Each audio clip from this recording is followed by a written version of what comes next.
Residents of a Sioux City apartment complex have now been without power for 36 hours. That's right. Several residents of Building C at Country Estates of Morningside tell KTIV their building has been without power since just after 11 a.m. Monday. Residents say hot water got into the building's electric fuse box, and a city inspector ordered that fuse box and power to the building to be shut off.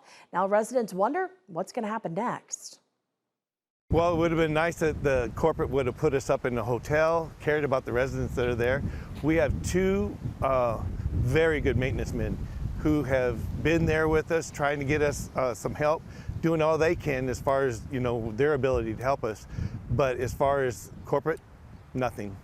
Other residents say temperatures inside their apartments have hit 80 degrees, especially on the top floor. Without power, apartments and building hallways are pitch black.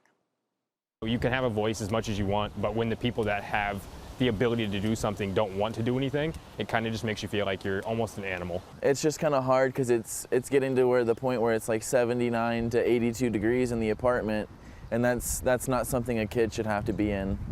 KTIV tried to reach out to the complex's on-site business office, but the door was locked. We did call a phone number posted on the office door and left a message. The call has not yet been returned. Celebrating 70 years.